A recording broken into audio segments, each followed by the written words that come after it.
Hello student, welcome to my YouTube channel. आज हम एक क्वेश्चन डिस्कस करने वाले हैं जो कि एक, एक पॉलिनोमियल और फंक्शन और डिफरेंशिएशन को मिलाकर एक अच्छा सा क्वेश्चन है। बेसिकली बोल सकते हैं ईओडी का एक क्वेश्चन है। इस क्वेश्चन को हम आज डिस्कस करेंगे। गुड क्वेश्चन है ये, शायद ओलंपियाड वगैरह में कहीं में आया हुआ है ये क्वेश्चन। मुझसे किसी ने डाउट पूछा था तो वहाँ ये मिला था, तो मुझे लगा कि इसको डिस्कस करना चाहिए। जनरली ऐसे क्वेश्चन हम कॉन्सेप्ट समझने के लिए कर सकते हैं। तो देखो, इस क्वेश्चन को डिस्कस करके पहले समझते हैं क्वेश्चन में क्या बोल रहा है, हमें क्या पूछा है। हमसे क्वेश्चन में क्या कह रहा है कि नंबर ऑफ द पॉलिनोमियल बताइए कि ऐसी कितनी पॉलिनोमियल होगी जो इस काम को कर दे कि भाई रियल से रियल डिफाइन है, कि जिस पे जी को जिन पे जीरो की वैल्यू जीरो रहे और डबल डेरिवेटिव पर जीरो की वैल्यू 1/2 रहे, और वो पॉलिनोमियल एक्स स्क्वायर से बड़ी रहे जब नॉन जीरो एक्स रहे। तो अब जीरो रहेगा तो एक्स स्क्वायर जीरो हो जाएगा ना, और ये जीरो हो जाएगा क्योंकि गिवन है। तो ग्रेटर देन कैसे आएगा, इसलिए नॉन जीरो बोले। भाई क्या बोल रहा हूँ, एक बार देखो, क्योंकि आपको क्या दिया है, जीरो पर जीरो, तो जीरो पर जीरो, इसका जीरो पर जीरो, ये तो इक्वल है ना, तो ये पॉसिबल नहीं है, तो इसलिए तो बोला नॉन जीरो। ठीक है, तो अब दिखने में तो बहुत बढ़िया लग रहा है क्वेश्चन कि यार एक काम करते, देखो अब थॉट क्या आता है, हाउ टू थिंक, कैसे क्वेश्चन को कैसे थिंक करते हैं, how to think approach the question. देखो, सबसे पहले हम सीखते हैं कि क्वेश्चन को कैसे ट्राई करते हैं। अब देखो, मन में क्या आ रहा है कि कोई पॉलिनोमियल मान लो, तो अब ऐसे कितनी सारी पॉलिनोमियल मान सकते हैं। तो हम क्या कर सकते हैं कि जनरल पॉलिनोमियल मान ले। एक तो ये मन में आता है, ये मान लिया सर, इस पे जीरो पर जीरो बोल रखा है, तो इसका मतलब है ए नॉट जीरो हो जाएगा। इसका डबल डेरिवेटिव करोगे तब उसको निकालोगे, उस पे जो भी आएगा उससे एक कांस्टेंट आ जाएगा। फिर आपसे दो ही आए, बाकी पूरी कांस्टेंट रखे, अब उसको ग्रेटर देन जीरो करोगे तो शायद वहां आ जाएगा पॉलिनोमियल का साइन जीरो। तो उससे ये क्वेश्चन को ट्राई करना थोड़ा सा डिफिकल्ट हो जाएगा, क्योंकि भाई एक एन डिग्री की पॉलिनोमियल को ग्रेटर देन जीरो करना वो थोड़ा सा डिफिकल्ट वाला टास्क लग रहा है देखकर। ठीक है, तो इससे बेहतर है कि आप देखो हम क्या तरीका अप्लाई कर सकते हैं। तो इससे अच्छा है कि हम एक ऐसा कोई दूसरा तरीका सुने। तो इस क्वेश्चन में ये इंट दी गई है, इस चीज को अगर आप पकड़ो, ये देखो, ये इसको मैं ट्राई कर सकता हूँ यूज करने के लिए। भाई मुझे ये गिवन है पी एक्स जो है ग्रेटर देन एक्स स्क्वायर, इसका मतलब मुझे ये गिवन है कि P x minus x square greater than zero. ये तो गिवन है, तब जब X not equal to zero रहे। तो एक काम करता हूँ, मैं एक नया फंक्शन बनाता हूँ एक बार, फिर देखते हैं वो बात क्या बोलता है, जो सारी कंडीशन है उसको लेकर। जी एक्स फंक्शन मान लेता हूँ मैं कि भाई पी एक्स है माइनस एक्स स्क्वायर, इसका डेरिवेटिव करता हूँ। अब इस पे देखो, जी जीरो पर वैल्यू आ जाएगी, पी जीरो पर जीरो माइनस जीरो जीरो, ये पी डैश एक्स आ जाएगा माइनस का टू एक्स आ जाएगा, जी डबल डैश एक्स आ जाएगा, P double dash x minus का टू, यहाँ से जी डबल डैश जीरो पर वैल्यू क्या आ जाएगी, P double dash zero minus का टू, ये शायद 1/2 है, ये माइनस का टू है, तो ये आ जाएगी माइनस का 3/2। हरी बात सुन। अब देखो, अब एक बात बताइए, ठीक है, देखो यहाँ से मुझे क्या पता चल रहा है। ठीक है,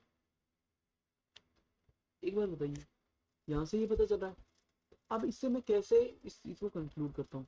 देखो, ठीक है, अब मुझे क्वेश्चन में क्या गिवन है कि यहाँ से क्वेश्चन मुझे क्या गिवन है कि पी एक्स हमेशा एक्स स्क्वायर से बड़ा है। तो इसका मतलब है मुझे क्या कह रहा है, मुझे ये कह रहा है कि जी जो जीरो है वो हमेशा पॉजिटिव है। जी मुझे गिवन है ना कि क्वेश्चन में जी एक्स हमेशा जीरो रहे फॉर एक्स नॉन जीरो के लिए, तो क्योंकि जी जीरो पर जीरो, तो कोई बात नहीं। इस चीज को समझ में आई। अब ध्यान से देखो, यहाँ पर ध्यान से देखो, अब देखो ध्यान से, जी डबल डैश जीरो पर नेगेटिव आ रहा है, तो इसका मतलब है, देखो जी डबल डैश जीरो पर नेगेटिव आ रहा है, नेगेटिव वैल्यू आ रही है, तो इसका मतलब है कि सर जो जी है ना, जो जी एक्स होगा वो मिनिमम रख रहा है ना इस फंक्शन पे, कोई डेरिवेटिव। देखो इस फंक्शन पर देखो, डी डैश जीरो की वैल्यू देखो, जी डैश जीरो की value, P dash zero minus zero, ठीक है, P dash zero minus zero, ठीक है। तो यहाँ से हम क्या कर सकते हैं, देखो एक मिनट छोटो,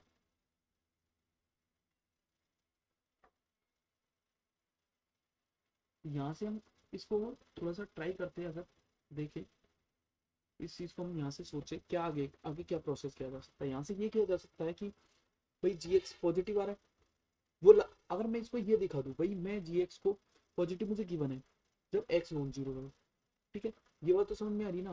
तो इसका मतलब है कि जी एक्स की जो मिनिमम वैल्यू रही होगी वो कहीं ना कहीं किसी पर ले रही होगी, तो वो ट्राई करता हूँ मैं एक बार, देखो ये चीज समझ में आ रही है ना, ठीक है। अब ध्यान से देखो, ठीक है, अब मैं जी जीरो पर जीरो बोलूँ, देखो एक बार देखो, ये देखो तो जी एक्स मुझे आ रहा है हमेशा for all x non zero पर पॉजिटिव, और जी जीरो पर जीरो आ रहा है। इसका मतलब है कि भाई नॉन जीरो पर तो पॉजिटिव और जीरो पर जीरो है, तो मतलब जी एक्स जो फंक्शन ट्रीट हो रहा होगा इस तरीके से हो रहा होगा ना, इसके ऊपर सब पॉजिटिव कुछ भी हो तो जीरो से छोटा नहीं जाएगा ना। तो इसका मतलब है जो मिनिमम वैल्यू होगी, minimum value of G X वो जीरो रही होगी, बोलो minimum value of G X zero रही होगी ना, आ रही बात समझ में। तो minimum value of G X zero है, ये बात समझ में आ रहा है जी सर। तो जो मिनिमम वैल्यू जो मिनिमम होगा जी एक्स का वो जीरो रहा होगा, तो minimum of point of minimum of G X function वो क्या आ जाएगा एक्स इक्वल टू जीरो। ये समझ में आ रहा है, इस ऑब्जर्वेशन से देखकर ये चीज तो समझ में आ रही है ना, बोलिए इस चीज से ये चीज पकड़ में आ रही है। अब हमने क्या लिया है, हमको यहाँ से देखो क्या मिला है, हमको देखो यहाँ से मिला है कि जो भाई हमसे यहाँ पर जी डबल डैश जीरो की वैल्यू क्या मिली है, देखो जी डबल डैश जीरो पर मुझे क्या मिला -3/2। अब देखो एक बात बताइए जी x x should be the minima, तो एक्स शुड बी ये यहाँ पर x equal to zero should be minima है हमारे पास। अगर ये पॉलिनोमियल फंक्शन है जो जी एक्स हमने जो माना है p x minus x square उसका point of minima x equal to zero है, तो उस फंक्शन का डबल डेरिवेटिव पॉजिटिव होना चाहिए ना। बात समझ में आ रही ना भाई, डबल डेरिवेटिव पॉजिटिव होगा तभी तो पॉइंट ऑफ मिनिमम बनेगा, लेकिन हमें यहाँ पे डबल डेरिवेटिव क्या मिल रहा है नेगेटिव मिल रहा है, इससे तो पॉइंट ऑफ मैक्सिमा आ रहा है, मैक्सिमा पॉइंट बन रहा है ना। ये तो दिक्कत हो गई ना बात कि एक डबल डेज जीरो पर नेगेटिव कैसे आ सकता है, नेगेटिव आया तो पॉइंट ऑफ मैक्सिमा हो जाएगा, बट जीरो क्या पॉइंट ऑफ मिनिमा, तो ये दोनों एक दूसरे को कॉन्ट्राडिक्ट कर रही हो। ये बात समझ में आ रही है। क्वेश्चन बहुत अच्छा है, थोड़ा सोचने वाला है, ध्यान से देखो इस क्वेश्चन को अगर मैं वापस समझाऊं तो पूरा मैंने कंसाइज करूँ अगर इस क्वेश्चन को एक वर्ड में, तो हम क्या सोच रहे हैं, हमने इस कंडीशन को ले रहे हैं, इससे डिफाइन कर रहे हैं कि भाई हम नया फंक्शन कंस्ट्रक्ट कर रहे हैं, उसका हमें साइन पता चल गया कि उसका जो हमेशा पॉजिटिव है जीरो को छोड़कर और जीरो पर जीरो है, तो जो मिनिमम वैल्यू है वो जीरो ही रहेगी। अब किसी पॉइंट पर मिनिमम आ रहा है फंक्शन डिफरेंशिएबल भी है, तो डबल डेरिवेटिव टेस्ट पे उस पॉइंट पर क्या होगा, उस पॉइंट पर क्या होगा डबल डेरिवेटिव का साइन नेगेटिव नहीं आना चाहिए, पॉजिटिव आना चाहिए ना पॉइंट ऑफ मिनिमम के लिए।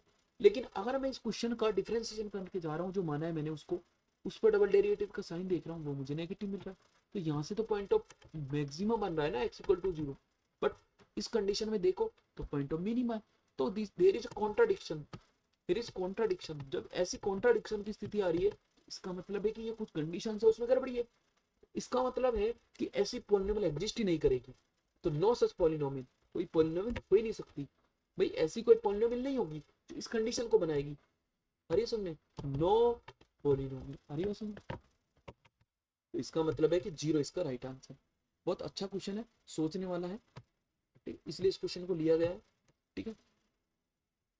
कहाँ से क्वेश्चन पिक किया गया है ये सोचने वाली बात है कि कैसे कंसेप्ट को जोड़ा गया, तो ये पूरा क्वेश्चन का सॉल्यूशन छोटा है लेकिन इसमें बातें बहुत बड़ी है, ठीक है। ओके, फिर मिलते हैं नए क्वेश्चन में।